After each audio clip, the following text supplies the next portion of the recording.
Throughout the Cold War, NATO worked alongside American and European intelligence agencies to organize covert underground networks of militant anti-communists to repel a predicted Soviet invasion. As we know today, the Soviet invasion never came, yet these cells persisted and took on a new role as defenders against domestic left-wing movements across Western Europe. Today we will be exploring the beginnings of the most famous contingent of the Gladio project, which are the Stay Behind forces. By empowering these militant far-right networks, NATO and the CIA would ensure that a counter-revolutionary force would be in place in the politically fractured countries of Western Europe. We will also be exploring the establishment of shadowy pan-European forums, founded and funded by the CIA to allow for dialogue and cooperation between various reactionary elements of the European political establishment, and the beginnings of the strategy of tension, the infamous theoretical centerpiece of the devious Gladio network. For this expose into the workings of Gladio, we're going to be exploring the establishment of Gladio organizations in post-war France, the stay behind in that country, and the origins of the Pan-Europa movement, which is a current that can still be felt to this day. Welcome back to the History of the CIA YouTube series. Today, as previously mentioned, we are embarking on the final chapter of my early Gladio mini-series. As always, I make these videos as standalone products, and this should be completely comprehensible to a first-time viewer. Please, if it is your first time finding my channel, I recommend you stick around and watch this video through. If you enjoyed the way I presented this information, I currently have 6 other parts available on this channel that will always be available after this video. Also, I always cite all my sources in the description of every video. When you see a number appear at the top of the screen like this, there will be a matching bibliographic citation in the description. I highly recommend you check them out. There's a lot of extra details in those sources that did not make it into this video. One source in particular I want to point out is NATO's Secret Armies by Daniel Ganser.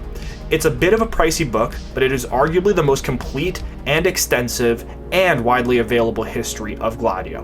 Ganser's research is comprehensive and staggering considering the obscurity of this subject. For an authoritative look at Gladio across Europe and even in the United States, I highly recommend his work. I'll be pulling extensively from his research today, so without further ado, let's discuss post-war France and the emergence of the Gladio stay-behind networks. Let's begin.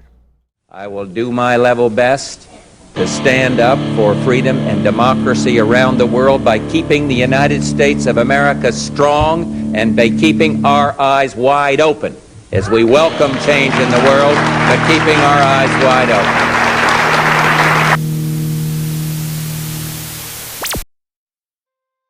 Before the establishment of French Gladio networks in the late 1940s after the end of the Second World War, France had a pre-existing tradition of underground paramilitaries. Our story today actually begins before the Second World War, in the 1930s. In 1936, Eugène Deloncle, a former French naval engineer, founded La Cagoule, a secret fascist paramilitary organization known formally as the Comité Social d'Action Révolutionnaire, which translates to the Revolutionary Social Action Committee. La Cagoule, which means hood or cowl, was the name most commonly used by its members. According to academic Bertram Gordon in his paper about La Cagoule titled The Condottieri of the Collaboration, Mouvement Social Révolutionnaire, the Cagoule group had initiation rites that resembled the esoteric rituals in Masonic lodges. As seen in the picture on screen right now, members wore ritualistic cloaks or cowls and met in secret underground venues to discuss operations. This is where they got their name, La Cagoule, or the cowl. During the late 30s, in the years leading up to the war, La Cagoule undertook several high-profile political assassinations. The most prominent of these was the assassination of the Roselli brothers, who were 2 anti-fascist activists that escaped Mussolini's Italy. La Cagoule undertook a variety of other acts of political terror, such as setting off 2 bombs near the Arc de Triomphe. The late 1930s presented a fertile ground for underground fascist paramilitaries to emerge, as neighboring Germany and Italy had fallen to the specter of fascism. Although, interestingly, the Cagoule movement was reportedly opposed to Germany and aligned more closely to Italian fascism and Mussolini, probably due to a sense of patriotism and resentment following the events of World War I. Regardless, in 1936 and 37, the French underground was teeming with fascist organizations, working to shift France towards the Axis camp. According to a 2011 article in The New Yorker, the Cagoule movement was heavily funded by French industrialists, such as Eugène Schuller, the founder of the cosmetics firm L'Oréal Paris. He accordingly hired members from the organization after the war, and allowed La Cagoule and its associated collaborationist political party, Le Mouvement Social Révolutionnaire, to hold meetings at L'Oréal offices. A sister organization of La Cagoule that worked alongside them during this period was called Les Corvignols, which acted as an intelligence arm to Delonc's network within the French army. Les Corvignols was organized by Commander Georges Loustonneau-Lacot in the French army. Remember this man, as he will return after the war to help with early Gladio operations. Initially, La Cagoule was blunted by the infiltration of French police officers in their ranks. The conspiracy was partly foiled as many Cagouillards, as they were called, were put in prison and forced to reveal their hidden weapon caches. It appeared that the movement was halted until 1939, when the Allied powers declared war on Germany. In an effort to mount a total retaliation to Germany's advances, the French government released many of the imprisoned Cagoule members to return to their former roles in the armed forces. Since many had been military men before their participation in these underground networks, their release would have made sense in France's position of desperation. According to Gordon's research, Deloncle returned to the Navy to serve as an engineer, although this was short-lived, as France was ultimately defeated by the Nazis in June 1940, and the Cagoule men were once again free to roam France. Many of them, including Deloncle, moved to the south of France to the Nazi puppet state of Vichy France, where they resumed their political activities and worked with Philippe Pétain's collaborationist regime as a paramilitary wing. Deloncle would later return to Paris to expand his MSR movement, which attempted to see the emergence of a unified fascist France run by the French. Other members of the Cagoule underground escaped France to work with de Gaulle, and worked with the French exile government in London in establishing French resistance networks to Nazi occupation. Georges Loustonneau-Lacot, the leader of the Corvignols, which was the intelligence arm of the Cagoule, initially joined Pétain's Vichy regime until eventually deciding to form a resistance movement. This movement was eventually foiled, and he was shipped to the Mauthausen labor camp in Austria that was mostly reserved for political prisoners and common criminals. He would remain there until the war's end. Deloncle's MSR would have a tenuous relationship with the Nazis in Paris. Gordon concludes that the Cagoulard offshoot party operated a strong paramilitary base with little political or social organization. Eventually, in January 1944, Deloncle was confronted in his Paris apartment by Gestapo agents and killed in a shootout. The MSR would continue to operate without Deloncle in Nazi-occupied Paris until the arrival of the Allies in Normandy and de Gaulle's return as a liberator. Although La Cagoule was a short-lived and politically marginal organization during its first few pre-war years, and later prominence in Nazi Paris, the organization itself and its subversive cell structure would form the blueprint for the future Gladio operations across Europe. Especially important was the integration of Les Corvignols within the French security apparatus, which would foreshadow the deep symbiosis between the future European security community and the underground far-right networks installed by the CIA and NATO during the Cold War. Finally, and possibly most importantly to today's episode, the Cagoule's esoteric and secretive forums would reproduce themselves after the war in shadowy clandestine groups that remain obscure and difficult to track to this day. As de Gaulle returned to liberated France in late 1944, Georges Loustonneau-Lacot, the leader of the Corvignol movement before the war, also returned after being liberated from the Austrian labor camp. As we will see in the next section, Loustonneau-Lacot would have a prominent role in arguably the first Gladio operation in France, drawing a direct link between les Cagoullards and Gladio. Post-war France, much like post-war Italy, was also a country divided by ideological lines. These divisions were felt during the war itself, as resistance movements were split between ideological lines, with the communists fighting Nazi and Vichy regimes under the resistance group Francs Tireurs et Partisans, and non-communist resistance fighters under the Mouvement Uni de Résistance. The French resistance would merge into a unified front in 1944 when the Allies invaded Normandy, and would together help repel the Nazi occupiers. But the previous divisions in the resistance movement returned to French politics after the war's end. Ultimately, three major political parties emerged from the end of World War II in France, which represented the three distinct political positions in the new French Republic. The first was the Mouvement Républicain Populaire, or the MRP. The MRP was a Christian democratic party that appealed to French right and center-right voters.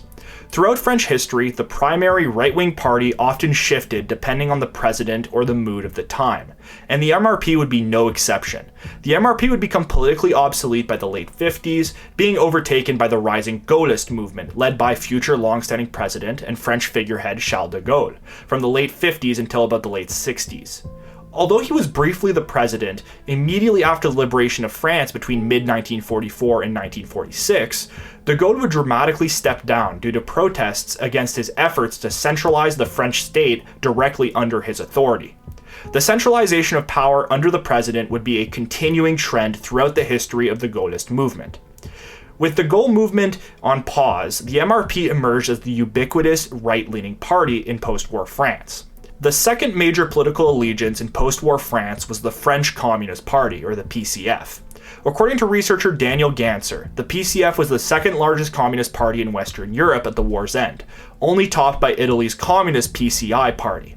Much like in Italy, communism was broadly popular in post-war France due to the militant resistance to the Nazi occupiers by the communist resistance fighters during the war, and this was coupled with the Communist Party's strong base within the French working class, especially in the unions in the south of the country, which we'll be discussing much more in the next episode. And finally, the third political affiliation was the French Socialist Party, which was a center to center-left party that represented typical European social democratic positions. The French Socialist Party often did not stand for the same revolutionary ethos as the French Communists, instead taking a conciliatory position favoring reformism and the establishment of a welfare state. Throughout France's Cold War history, the French Socialist Party would even help expand Gladio. Furthermore, under Socialist President Vincent Auriol, France joined NATO in 1949, cementing the French Socialist Party as a workable ally to the emerging American-led Western order. To the British and American power brokers, the political situation in post-war France was tenuous and worrisome. In 1944, the former resistance fighters in the Communist Party handed their guns to de Gaulle's shortly-lived post-war provisional government in return for two positions in his early cabinet. In spring 1945, the situation escalated as the Communist Party won a majority in the French municipal elections of that year, with 30% of the vote, compared to the MRP, the right-leaning party, who won 15%, and the French Socialists, who won 11%. In October 1945, the Communists again won a large share of the vote in the first post-war national elections, obtaining 26% of the vote nationwide, compared to the Socialists' 23% and MRP's 22%. Despite winning a plurality of votes in the election, however, Charles de Gaulle's government refused to give any PCF members key cabinet positions. The militant communists protested loudly in parliament and were reluctantly assigned to 4 ministries, one of which was the Ministry of State, essentially France's diplomatic corps. In this capacity, the French communists strongly denounced the evolving French colonial war in Indochina, going against de Gaulle and the French military establishment's policy of maintaining their Southeast Asian colonies. These tight election results and deep tension within Parliament exemplified the fundamentally polarized state of post-war France, but also raised serious concerns amongst the Western victors of the Second World War, as France appeared to be at risk of drifting from their orbit. Jefferson Caffrey, the US ambassador to France at the time, sent several alarming reports to President Truman in 1946 on the situation in France. This same sentiment was echoed by General Hoyt Vandenberg in a November 1946 memo to the president. You'll remember Vandenberg as the director of the Central Intelligence Group, the short-lived precursor to the CIA. Vandenberg noted that, quote, "The communists have sufficient strength to seize power in France, whenever they may deem it desirable to do so." Interestingly, he also flagged the communists' adherence to French electoralism, noting that their strength came from 1, their appreciation that it is preferable to attain power by legal means, and 2, the fact that to do so would be contrary to the present policy of the Kremlin. In this memo, Vandenberg clearly indicates that the French communists remained popular due to their adherence to democratic means of power, instead of relying on armed insurgencies or coups to gain control. The situation in France was grave for the Western powers. Action was to be taken. The first confirmed Gladio operation in France began to form in late 1946 and into 1947. During this period and into the early 50s, French organized labor became increasingly militant, as wages stagnated and austerity measures were rolled out in the immediate post-war years. Unrest began to spread to the communist and socialist rank and file in the French unions. As the working class began to mobilize, the French government quietly reorganized their intelligence apparatus, abolishing the previous Direction Générale des Études et Recherches, which was made up of members of all three major parties, and created the SDECE, France's new intelligence agency, filled with hardline Cold Warriors, the Service de Documentation Extérieure et de Contre-Espionnage, or the SDECE, alongside with the CIA and SAS collaborators, would help organize the first French Gladio operation, codenamed Plan Bleu, or the Blue Plan. Plan Bleu was initially revealed and subsequently foiled on June 30th, 1947, when Minister of the Interior Édouard Desprez, representing the French Socialist Party, stated in Parliament that a secret far-right army of covert cells were planning a right-wing coup later that summer. According to his allegations, the CIA and British intelligence had covertly supported the formation of a secret underground army.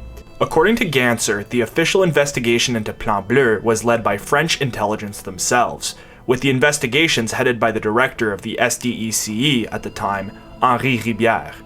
Ribiere's investigation concluded that, quote, the arms which were found all over the country had been paid in part by London and Washington, yet they had been provided to resist the communists, and not to stage a coup d'etat. Following the revelations, a series of high-profile arrests were undertaken across France, most notably the arrest of Earl Edme de Vulpian. De Vulpian was a minor noble in the French province of Brittany. Upon his arrest, police searched his castle in the town of Lamballe, where they found heavy weaponry, battle orders, and attack plans. Most notably was the inclusion of an early mention of a strategy of tension within these plans. The strategy of tension would become a core component in Gladio operations across Europe, but most famously in Italy during the years of lead between the 1960s and the 1980s. The strategy of tension was essentially the use of false flag terror attacks perpetrated by Gladio cells that ultimately ended up being blamed on the left. This strategy worked to push for popular support of further security measures by the government in this artificially tense environment. Many researchers dispute the veracity of the strategy of tension, as the main piece of primary evidence of its existence is U.S. Army Field Manual 3031B, which is a classified appendix to a U.S. Army Field Manual that outlines the strategy of tension. The State Department has claimed that it is a forgery and likely a Soviet hoax. Others, such as CIA analyst Ray Klein and many Italian whistleblowers, have claimed that it is in fact a real document, and that they were given this appendix by US officials. This remains a hotly debated topic, but circumstantial evidence from the years of lead in Italy does corroborate the strategy outlined therein. If anything, the use of this language in the Plan Bleu papers exemplifies how Gladio strategies were implemented early in the Cold War, and how the strategy of tension was at the heart of this specific plot. Alongside Earl Edme de Vulpian, the French newspaper Le Monde also noted that two other high-profile French officials were arrested for collaboration on Plan Bleu. The first was French Chief of the Military Police, Maurice Guillandeau. This exemplified the close bonds between the underground Gladio networks and the French security state. More interesting to our episode, however, was the arrest of Georges Loustaneau-Lacaux, the former leader of the Cagoule military organization Les Corps Vignoles. Loustaneau-Lacaux's involvement in this early Gladio plot shows a direct link between the marginal fascist underground of pre-war France and the institutionally supported Gladio operations that were unfolding. In the end, both of these men were released from prison after 6 months, and Loustaneau-Lacaux was even given the Distinguished Service Order by the British while in prison. This seems to hint at a foreign involvement in the Plan Bleu plot, or at least tacit support from the British establishment. The failure of Plan Bleu did not deter the intelligence agencies from pursuing further Gladio operations, as we will explore later in this part. Before we do, however, I want to take a slight detour to explore the potential organizational elements of these operations. While Gladio was beginning to develop in France, the CIA was intimately involved in the creation and funding of secretive and often opaque pan-European forums of cooperation. Two of these forums, which we will uncover in the next section of this video, found their origins in post-war France, and many of the familiar faces of the early CIA were deeply involved in its creation. These forums would allow Washington and London's power brokers to reach into the European political and aristocratic establishments to provide support for further operations. As the Second World War came to a close in 1945, the battle lines of the Cold War, specifically the division of Germany, were already drawn in the sand. For the Anglo-American establishment, Germany was the centerpiece to the new Cold War that was to emerge. The greatest fear was that the US, American, and French-controlled West German state would drift away from Allied orbit after the occupation, and become a potential neutral power in the growing Cold War. This outcome could lead to economic cooperation with East Germany and the Soviet Union, or, the worst nightmare scenario, a reunification of Germany under a red flag. To counter this possibility, the Americans and the British focused broadly on a two-tiered plan. Firstly, the Allies needed to facilitate a reconciliation between France and Germany. Although in 1945, France and Germany were largely reduced to rubble, at full strength they both represented the economic and industrial powerhouses of continental Europe. Therefore, the line of thinking went that if France and West Germany were able to reconcile and rebuild their destroyed countries cooperatively, that the shared economic revival of both nations would lead to a bond between both states, and thus a Western capitalist bulwark to the Warsaw Pact countries. This line of thinking was essentially what led to the Marshall Plan in 1948, which saw the disbursement of billions of dollars to the Western European states, namely France, West Germany, and Italy, to ensure their reindustrialization and the gradual integration of the European economy, thus leading to a closer relations between the former World War rivals. Now, I did mention that this was a two-step plan. The second and far more idealistic objective of the American and British establishments was to develop a Pan-Europa, or a federated Europe, to counter the Soviet Union's Warsaw Pact.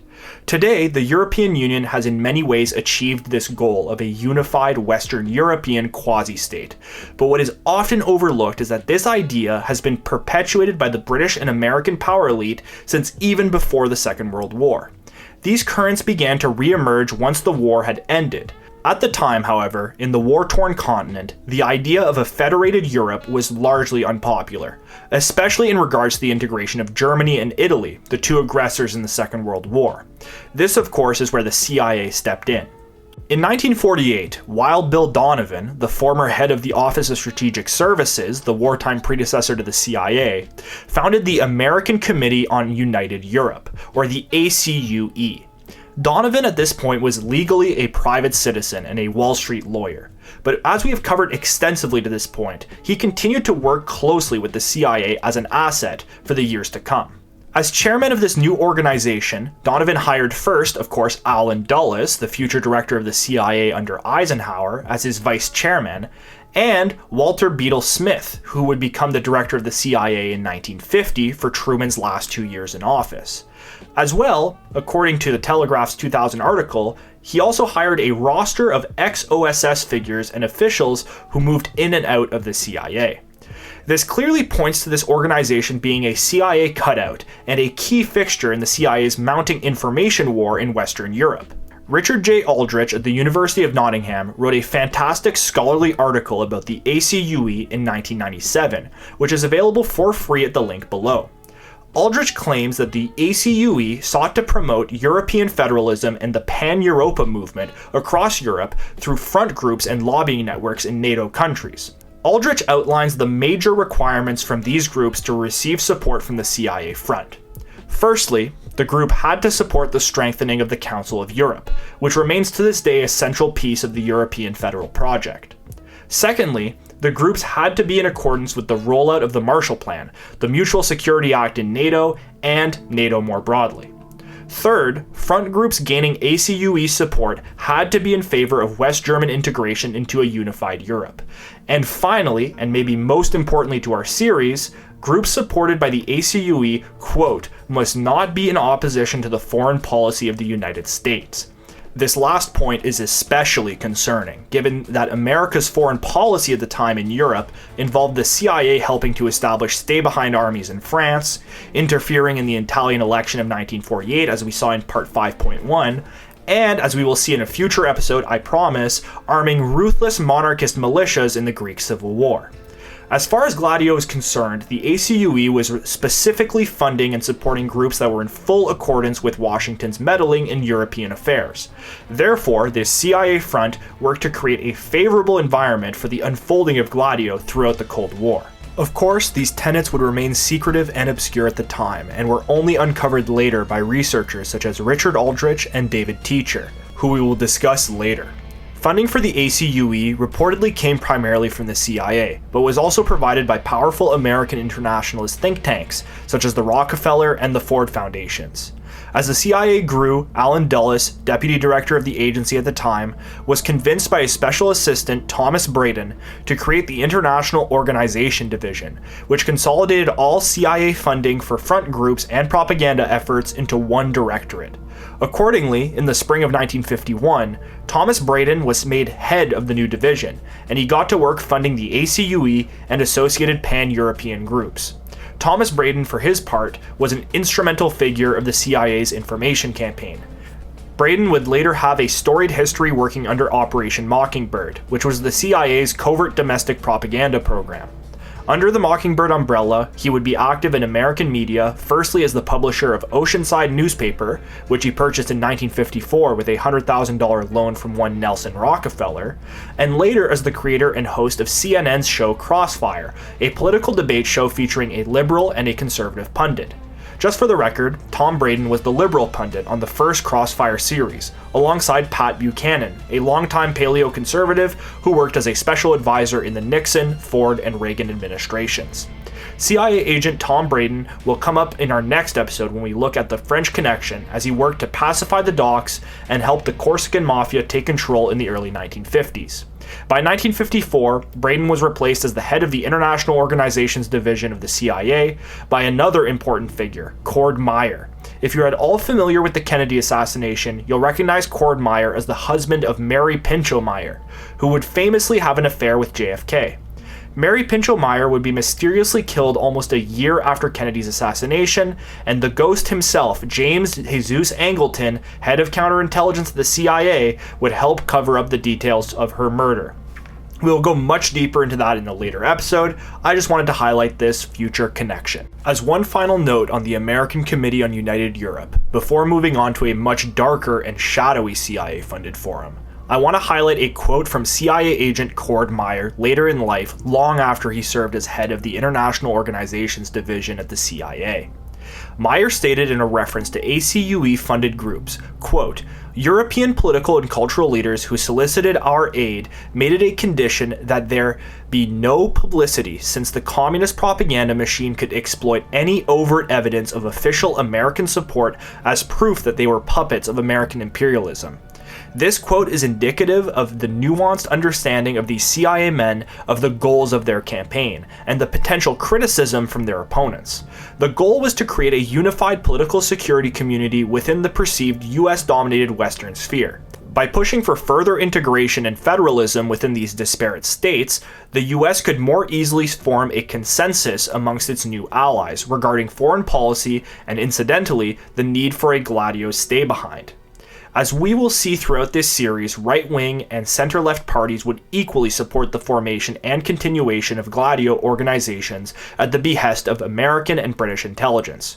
Through the Marshall Plan and the ACUE, the United States intelligence apparatus worked to create solid allies amongst the distinct European states, and thus allowed the US to dominate European security policy throughout much of the Cold War. Now, in this next chapter, I want to go deeper into the underworld, to discuss an extremely clouded and sinister CIA-adjacent project that still persists to this day. In the penultimate section of this video, we will be exploring the origins of Le Cercle, otherwise known as Le Cercle Pinay. Let's go. Talking about Le Cercle is difficult, as it remains so secretive and subterfuge that as researchers we have little in terms of concrete information about the organization, at least during its early years at the beginning of the Cold War. Le Cercle has been covered sparsely in the European press, as in the German magazine Die Spiegel and the British newspaper The Independent, which I will pull from when discussing this clandestine group in this section. I also want to point towards the book Rogue Agents by David Teacher.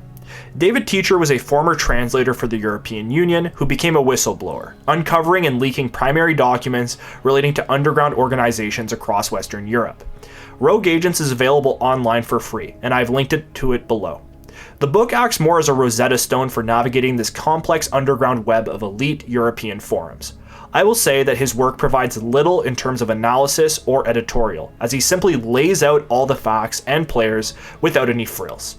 It's a fantastic resource that I recommend you check out, although it can be easy to get lost in this lengthy documentation of these links. According to Teacher, Le Cercle, which translates to The Circle, was founded in either 1952 or 1953 by then Prime Minister of France Antoine Pinay and Chancellor of West Germany Konrad Adenauer, as a secret forum for Franco-German cooperation. Pinay established Le Cercle around the same time that the infamous Bilderberg Group was being formed in 1954 at the Bilderberg Hotel in the Netherlands. Of course, Pinay would also be a member of this shadowy elite society as well. According to a webpage on the Royal Family of Serbia's website, which is a very strange source, I've linked it below, it might not last long, which advertises that a Le Cercle meeting was hosted in the Royal Palace in 2004. They claimed that the group is made up of largely European and American members of parliament, diplomats, members of the intelligence community, commentators, lawyers, and businessmen from over 25 countries. The site continues to note that the group meets twice a year, once in Washington, D.C., and once overseas. In Hennie van Vuuren's book Apartheid, Guns, and Money, he claims that unearthed Le Cercle documents found in South African archives indicate that the meetings exclusively took place in Washington and Europe, except for one meeting in South Africa, which we will see soon why that's relevant, and one puzzling meeting held in the obscure Middle Eastern country of Oman. Van Vuuren continues by stating that Le Cercle was put in place to facilitate secret talks between French and German officials to discuss social and economic integration. Throughout its existence, the group's politics shifted between conservatism and hard right-wing visions. Maybe most interestingly was Van Vuuren's claim that the organization is deeply tied to the Catholic secret society Opus Dei and the Knights of Malta, and used these pre-existing networks as a blueprint for their operations. Of course, for our series, this is very interesting given the Vatican's deep ties to Gladio networks, which we outlined in the first part of this series. Finally, according to the Serbian royal family website, quote, "The meetings of Le Cercle are never publicized, and everything that is said is off the record. The group is a serious-minded one that seeks in-depth analysis and discussion," end quote. As the group evolved, it moved towards facilitating a series of causes such as the promotion of the French Empire, specifically in Algeria and Lebanon, and most famously continuing support for apartheid South Africa throughout the 70s and 80s. According to Van Vuuren's book on the subject, Le Cercle operated as a quasi-intelligence outfit in the apartheid state, circumventing the South African intelligence services to undertake its own independent operations through front groups and shell companies. This function of Le Cercle is reminiscent of other private intelligence groups and firms that would rise throughout the Cold War, such as the French and Saudi-led Safari Club, focused on private intelligence in Africa, and the Western Goals Foundation, an organization founded by former US General John Singlaub, which was a private intelligence firm that worked to funnel funds and arms to the Contras in Nicaragua. More on Singlaub in the next episode. Returning to the founding of Le Cercle, in Rogue Agents, Teacher associated Pinay's formation of Le Cercle with his close political consultant, Parisian lawyer and deep state operative Jean Violet. Finding information on Violet is incredibly difficult. He is essentially an empty void in history. What I could find, however, was fascinating. Violet would help found Le Cercle with Pinay and Adenauer in the early 50s, and would also serve as its second chairman, succeeding Pinchot in the early 70s. A now archived article from Der Spiegel, published in 1982, states that Vuuren kept intimate contacts with American and French intelligence. But maybe most interestingly, Vuuren was a close confidant to Reinhard Gehlen, Hitler's former spy master on the Eastern Front and the leader of the Gehlen Org, a component of the Gladio stay-behind in West Germany. You will remember Reinhard Gehlen from episode 2 of this series, as Alan Dulles helped him escape Germany and maintain his network during the last years of the war. According to Die Spiegel, Gehlen had advertised Vuuren as a, quote, special connection, and paid him some 6,000 Deutschmarks a year.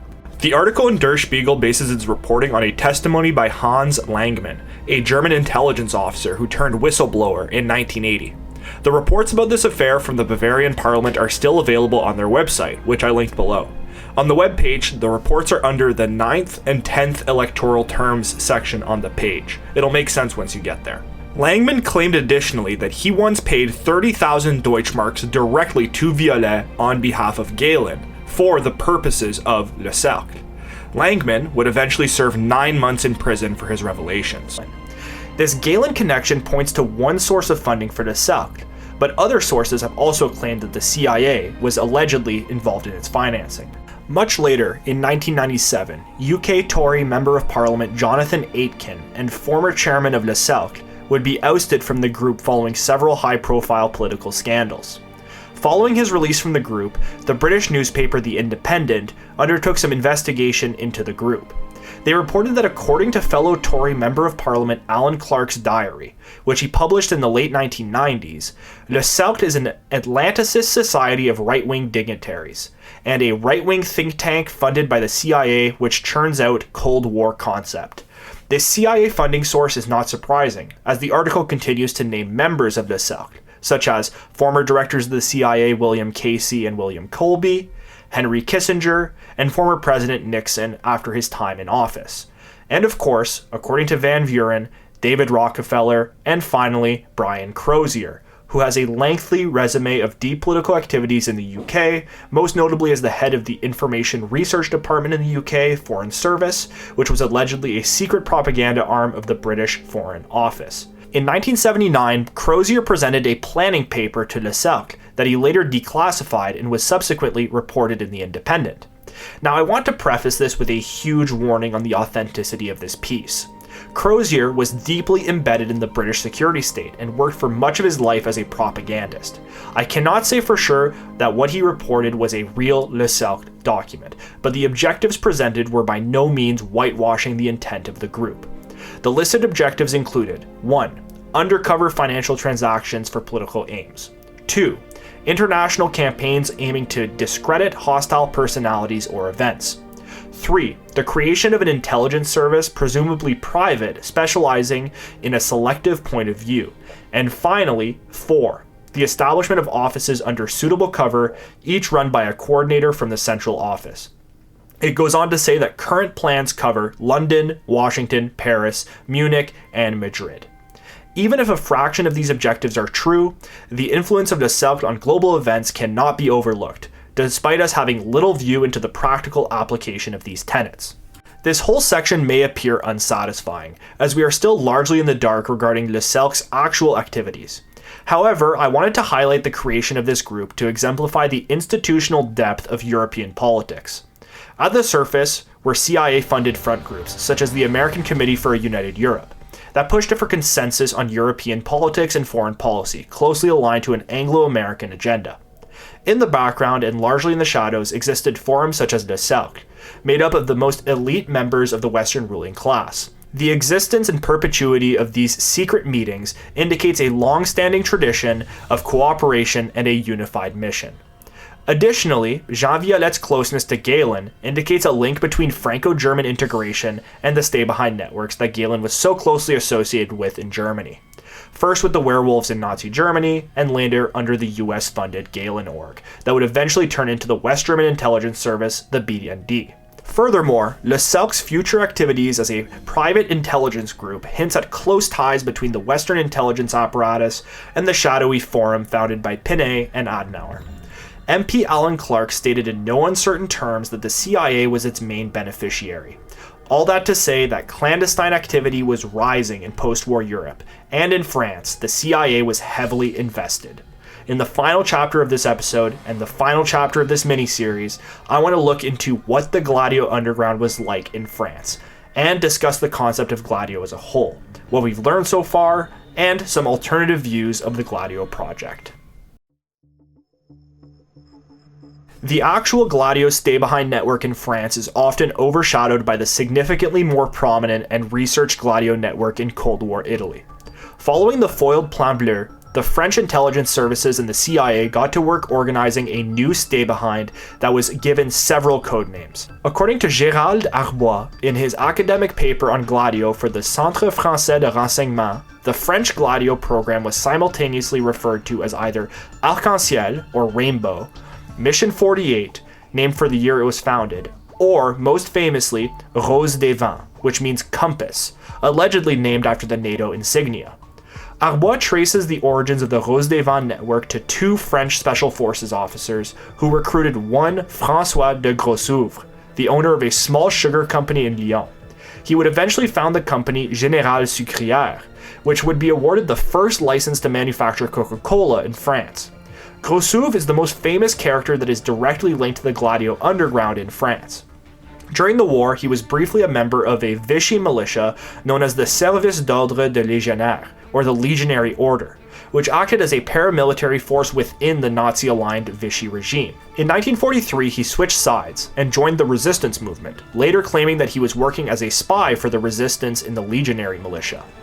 Regardless of whether he was truly aligned to the Legionaries or not, this clearly indicated his close contacts with several useful allies for recruitment in the post-war Rose des Vents underground. De Grossouvre was the leader of the Rose des Vents cell in Lyon in southeastern France.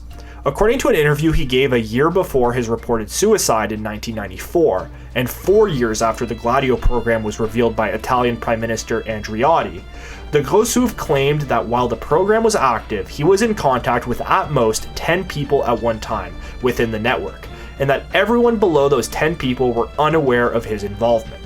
This anecdote points to an effective clandestine cell structure not unlike insurgency movements or guerrilla armies. Arbois further explains in his article that the Rose des Vents structure saw France split into multiple zones, each headed by an intelligence official.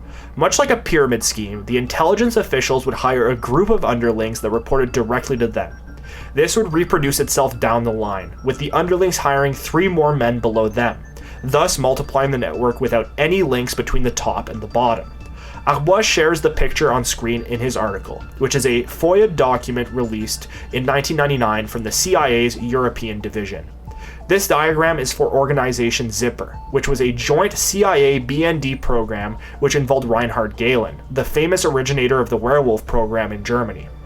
This structure shows how Gladio was likely organized through a pyramid structure of independent cells that had little knowledge of who was above or below them. This structure is further corroborated in a very rare and largely scrubbed article from an April 6, 1992 issue of The Nation magazine. Originally, I had only found this source on an obscure website called the Free Library by Farlex. I could not find the original article until one of my Patreon supporters was kind enough to share a PDF of the article that they tracked down. There's a link to the transcription on the free library below, and for posterity, I'll be posting the entire article as written in The Nation in 1992 on my Twitter page, so make sure to check that out if you're interested. In the article, investigative journalist Jonathan Quinty was able to interview former CIA officer Edward Barnes, who testified to his involvement in Rose des Vents networks. Barnes claims in the article that, quote, the French program consisted of several dozen men, individually recruited by the agency, each of whom was to build a small network of his own recruits, end quote. He also claimed that he could only meet with at most 10 recruits in the network at one time, again corroborating the cell structure outlined above. These pieces of research and evidence give us a fairly complete picture of what a typical Gladio stay-behind force looked like, largely decentralized, massively covert, and adaptable. If one link in the chain of command fell, the entire network did not fall with it. However, as I mentioned at the beginning of this section, Rose des Vents is rarely discussed and often overshadowed by its Italian and Belgian counterparts. This is because Rose des Vents was relatively short-lived, with some, such as retired CIA agent Edward Barnes, claiming it was ordered to be closed down as early as 1953. Others, such as Konstantin Melnik, a security advisor for the de Gaulle government in the 50s and 60s, and an employee at the RAND Corporation, a Pentagon-funded think tank, stated that the de Gaulle administration had ordered the shutdown of Rose des Vents in 1959 because he felt threatened by the rising militancy in the network. This was 1 year after a group of rogue army generals orchestrated a failed coup attempt against the French government for their new conciliatory approach to the Algerian Civil War, known as the May 1958 crisis. Following the event, de Gaulle would return to power and created the French Fifth Republic with a new constitution. Accordingly, by at the latest 1959, Gladio was largely over in France, allegedly shut down by de Gaulle. As we will see in the next part, much of the pacification of communists in France was undertaken by other means, such as the mafia and rival unions, and not the Gladio network. However, there's one last interesting little story I want to cover as we complete our investigation of Gladio. As we just mentioned, de Gaulle's security advisor Konstantin Melnik was ordered by de Gaulle to shut down Rose des Vents in 1959. This order came following an attempted coup by pro-colonial French forces in Algeria the year before. Well, according to French newspaper Le Figaro, in December 1959, de Gaulle's main advisor for France's African policy, Jacques Foccart, founded the Service d'Action Civique, or the SAC, which translates to the Civic Action Services.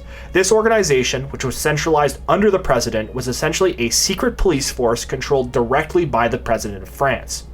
Due to fears regarding the potential connection between Rose des Vents and the 1958 coup attempt, de Gaulle worked to consolidate France's secret paramilitary network under his control, cutting out the CIA and NATO entirely. Nonetheless, de Gaulle's SAC would be embroiled in several scandals throughout its short existence between 1959 and 1981. Many researchers speculate that the SAC was responsible for the disappearance of Mehdi Ben Barka in 1965, a Moroccan nationalist who led a movement against Morocco's nascent monarchy.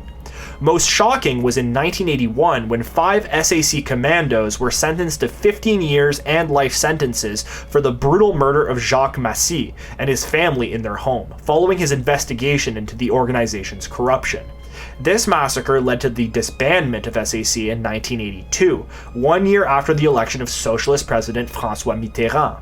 Mitterrand would go on to employ his close personal friend and mentor, and a man we talked about earlier, François de Grossouvre, the leader of Rose des Vents Gladio forces in Lyon, who would act as a personal counselor to the president.